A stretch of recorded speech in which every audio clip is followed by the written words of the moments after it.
بێکەوە کۆنگرە ڕۆژنامەی دەربارەی چارەسەری کێشەکان چ لە کوردستان و چ لە منتیقەکە و چ لە وەزی سەرۆکایەتی هەرێم و هەروەها شەڕ بە دیفاعکردن دژی داعش و چارەسەری ئەو ئەزمانەی کە لە کوردستانە هەیە لەسەر ئەو مۆزوعانە قسەمان کردووە و ڕاوبۆچوونەکانمان هەموو لە یەک نزیک بووە و هەمووشی بۆ چارەسەری کێشەکان وەکو گەیشتن بە نەتیجەی باش و ئێمە ئومێد دەکەین ئەو کۆبوونەوانەیەش کە ئێستا هەیە لە بینی لایەنەکانە بگەنە نەتیجەی باشتر و هەنگاوی باشتر بنێن بۆی بتوانین لەو ئەزمانە لە کاتێکدا خەڵکی کوردستان چاوەڕێی ئەوەیە کێشەکانی چارەسەر بکرێت و هێزی پێشمەرگە چاوەڕێ ئەوەیە پشتیوانی لێ بکرێت چەک و تەقەمەنی پێ بگا زیاتر بەرامبەر بە داعش کە دوێنێ لە بەلامارێکی هێزی پێشمەرگەدا زیاتر لە 200,000 کیلۆمەتر چوارگۆشە لە دەستی داعش وەرگیراوەتەواتە پێشمەرگە بەو وەزعی کە ئێستاش هەیە بەردەوام لە پێشڕەویدا لە هەموو ناوچەکانی کوردستان لە حدودی سووریاوە تا ئاگاتەوە منتیقەی خانەخێ نشۆنەکانی تر بۆیە ئێمە زیاتر ئەبێت خۆمان بە تەرخان بکەین بەو کارانە نەک بە هەندێشتەوە کە تا ئێستا ڕەنگادێکی وجودی نەبێت و کێشەکان زیاتر گەورە بکرێت بەڵکو ئێمە پێویستمان بە چارەسەری کێشەکان و بە پێکەوە ڕێخستنی ماڵی کوردی بەرامبەر بەو هەموو پشتیوانەیە کە لە دنیاوە بۆ خەڵکی کوردستان هەیە زۆر بەخێربێن و زۆر بەناوی خۆی گەورە میهرەبان نمەش خوشحاڵین کە بەناوی مەکتەبی سیاسی پارتی دیموکراتی کوردستان ئیمڕۆهاتینە خزمەت برای بەڕێز و خۆشەویستمان جنابی کاکە حەمە فەرماندەی قارەمانی گەلەکەمان و هەروەها مەکتەبی سیاسی پارتی سۆسیالیستی دیموکراتی کوردستان بۆ ئاڵۆگۆڕکردنی بیرۆڕایەکانی خۆمان لەسەر ئەم پرسە هەنووکیانەی کە لە کوردستاندا هەن لەسەر شەڕی داعشەر وەکو بەڕێز جەنابیشیان ئاماژەیان پێدا و لەسەر وەزی سیاسی و پرسانەی کە ئێستا گفتوگویان لەسەر دەکرێت و ئێمە سپاسی موقفی جەنابیان دەکەین بۆ ئەم هەڵوێستە جوامێرانەی کە هەی بووە لە بەرگریکردن لە خاک و کەرامەتی نیشتیمانی کوردستان و خەڵکی کوردستان بە قوربانیدان و بە ماندووبوون و بەو هەموو خزمەت و خەباتەی کە جەنابیان لە خزمەتی وڵاتەکەماندا بووە جێی ڕێز و پێزانینی ئێمە بووە و سپاسی جەنابیانمان کرد و هەروەها لەسەر هەڵوێستی سیاسیش ئێمە ئاڵۆ بیرۆڕای خۆمان ئاڵۆگۆڕ کرد و هەڵوێست بوون لەسەر ئەوەی کە پێویستە ئێستا ئەم قەیرانانەی کە هەن چارەسەر بکرێن و بە تایبەتی زیاتر خەمی وەزی پێشمەرگە و چارەسەرکردنی قەیرانی ئابووری و وەڵامی نیگەرانی ئەو خەڵکەش بترێتەوە بەوەی کە بگەنە اتفاقێکی سیاسی ئەو لایەنانە و لە هەمان کاتیشە خوشحاڵین کە بینین ئێمڕۆ پێشمەرگە لە بەرەکانی شاردا بەرگری لە وڵاتەکە دەکات و نەبووەتە بەشێک لەو ململانە سیاسیە کە ئێستا لە کوردستاندا هەیە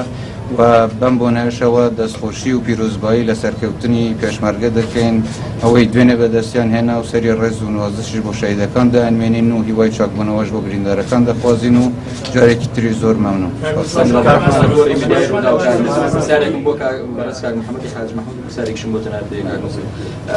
کاک محەممەد لە کۆبوونەوەکانی چەند ڕۆژێ ڕابردووە لە دانیشتنەکەی نۆزدەی ئابی پەرلەمانیش زۆر جارە حیزبانە تۆمەتبارەکرێن بەوەی کە پێک وسییانەیە لە پەرلەمانەکەسان تۆمەتبارەکردن بەوەی دوای سیاسەتی پارتی کەوتون بەشداری نەکردنی ئەوە لە دانیشتنەکە و ئەو بۆچوونە سیاسی کە هاتانە سەر کورسی سەرۆکاتی هەرێمی کوردستان ئەوەیە کە دوای پارتی کەوتون یا خۆتان بۆچوونێکتانەیە لەسەر ئەم بابەتە و پێتان وایە کورسی سەرۆکاتی هەرێمی کوردستان دەبێت ئاوا چارەسەر بکرێ و کە چەند جارێک ڕاتانگەیان پرسیارێکشم بۆ وەرز کات مەسئولێک یعنی لە ماوەی ڕابردوو دوای ئەوەی ئەو ئاڵۆزە سیاسەت دروست بوو لە هەرێمی کوردستان یعنی زۆر جار باس بە پرۆسەی دیموکراسیک لە هەرێمی کوردستانە هەندێک پەرلەمانتار هەندێک ڕۆشنبیر و ڕۆژنامەنووس دەڵێن هەڕەشەمان لێکرێ ئەو ئاڵۆزی سیاسی کە هەیە ئەو ململانی سیاسی هەیە هیچ تەسیرێکی لەسەر پرۆسی دیموکراسی هەیە ئێوە هیچ دڵنیایی دەدەن بۆی کە خەڵک پارێزراوە بێەوە پرۆسی سیاسی لەلایەک پرۆسی دیموکراتی لەلایەکی دیکە ئێمە لە ڕاستیان ڕاو بۆ چوونی تایبەتی خۆمانمان هەیە لەسەر وەزی کوردستان بۆ پەیوەندیمان لەگەڵ هەموو هێزە سیاسەکانی کوردستان و عێراق و مەنتیقە ڕاو بۆ چوونی خۆمانمان هەیە لەسەر هەر مەوزوعێک هەبێت لە کوردستانە و لەسەر مەسەلەی پەرلەمان یا لەسەر مەسەلەی ئەو ئەزمانەی کە لە کوردستانە هەبووە ئێمە بۆ چوونی خۆمانمان هەیە واتە ئێمە ئەوانەی کە تا دوێنێ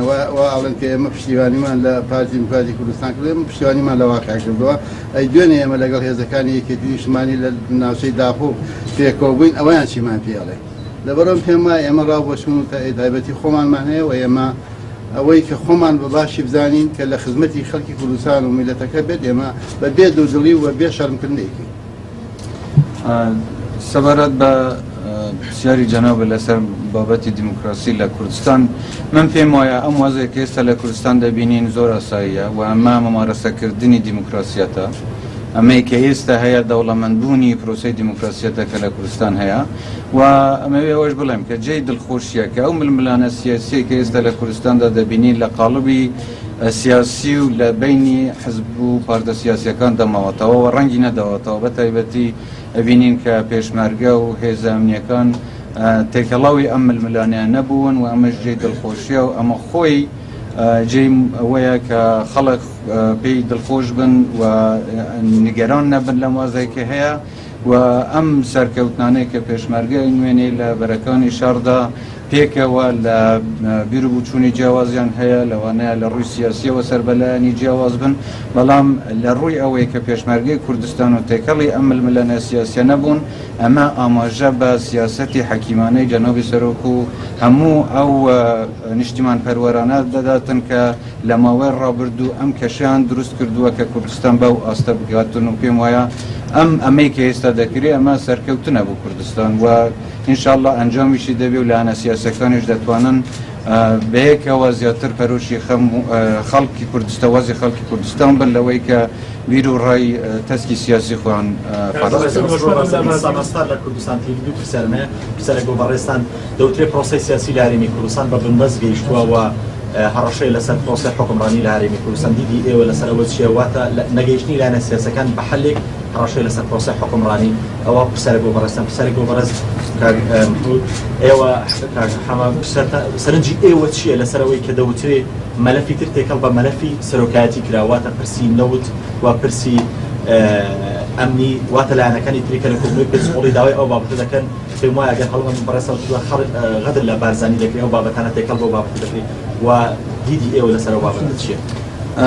پرسیارێکە جەنابەت ڕاستی منت کرد من باوەڕ ناکەم هەڕەشە یان مەترسی لەسەر پرۆسەی سیاسی لە کوردستاندا هەبێت ئەگەر لایەنێکیش چاوی بەو سەرکەوتنانەی کە لە کوردستاندا هەیە هەڵ نەیە یانیش پرۆژەی تری هەبی بۆ تێکدان و ئاژاوە و تێکدانی وەزی خەڵک پێم وایە خەڵکی دڵسۆز و نیشتیمان پەروەر زۆر زیاترن لەوەی کە بەرگری لە ماف و کەرامەتی و ملەتە و ئەو ئەزمونە بکەن و ئیسباتیشیان کردووە و ئەوانەی کە خەمی سەرکەوتنی ئەم ئەزمونە و پێشخستنی وەزی کوردستانە زۆر زیاترن لەوانەیە کە بیری جیاوازیان هەیە لە کوردستان دەربارەی ئەوەم پێم وایە زۆر کەس زۆر جار باسی ئەوەکەن کە شەفافێت هەبێت ئەوە 5 ڕۆژە 5 کۆبوونەوەی 5 حیزب ئەکرێ پێکەوە یەک کەلیمەی نهاتۆتە دەرەوە هیچ شتێک نهاتۆتە دەرەوە ئەوانەی کە تا دوێنێ باسی شەفافێتیان نەکرد واتە من پێم وایە هیوادارم هەموو لایەک هەوڵ بدا بۆ چارەسەری کێشەکان واتە شینەکە بۆ حسین بێ بۆ هەریسەکە نەبێت کۆمەڵ کۆدەبنەوە و دوای کۆبنەوەی پێنج قۆڵیەکەی سلێمانی ئەو چوار حیزبە بەنهێنی لەگەڵەوە دانیشتوون لەمەوەیەکەوە شاندی دانوستاندن لە پارتی دیاری کراوە بۆ ئەوەی لەگەڵ لایەنەکان دانیشتن و ئەو کۆبوونەوە پێنج قۆڵیەش ئێستا بەردەوامە تەبان ئێمە وەکو پارتی پێمان وایە وایە ئەم دانیشتانە بەرفراوانتر بن و لایەنە سیاسیەکانی تریش بە تایبەتی ئەوانەی کە نوێنەرەتیان هەیە لە پەرلەمانیان ئەوانەی وەکو نەتەوە پێناسەکراون لە کوردستان ئەمە خۆیان بەشداری کۆبوونەوەکان بکەن و خۆیان بڕگار لەسەر چارەنووسی خۆیان بدەن لە جیاتی ئەوەی پێنج حیزبەکە لە جیاتیەوان بڕگاردا بەڵام بەداخەوە لایەنەکانی تر قبوڵیان نەکردووە کە بەرفراوان بێت و لایەنەکانی سیاسی تریش بەشداری ئەم کۆبوونەوانە بکەن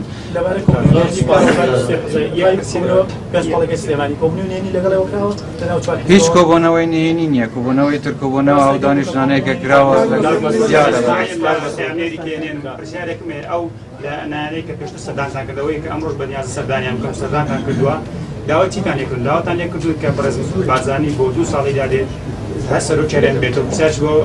برز دویا ایو رازی نسروی که برز مصر بازن بودو سالی دادی هسه رو چرند بیت کاکا من حەزەکە موضوع زۆر بە ڕۆژخۆیی باس بکەم حەق نییە بەم شێوەیە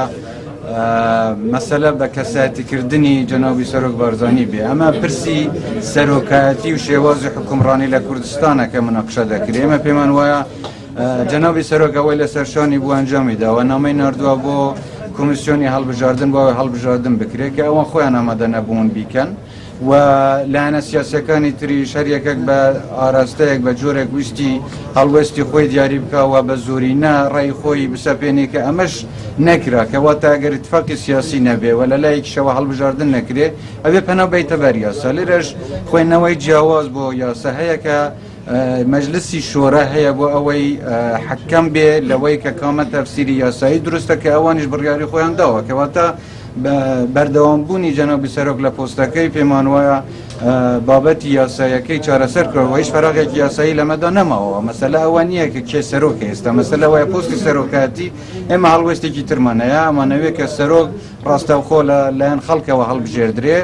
ئەگەر لایەنەکانی تر قبول نەکەن دیسان گوتومانە فەرمون بۆ بچین لە خەڵک بپرسین کەسمان نوێنەری هەموو خەڵک نییە بە خەڵک لە جیاتی حزبەکان خۆیان بڕیاری خۆیان بدەن بۆ ئەوەی دەستنیشان بکەم بچ شێوەیەگانەوێ سەرۆک و شێوازی حکومڕانی لە کوردستان دەستنیشان ئێمە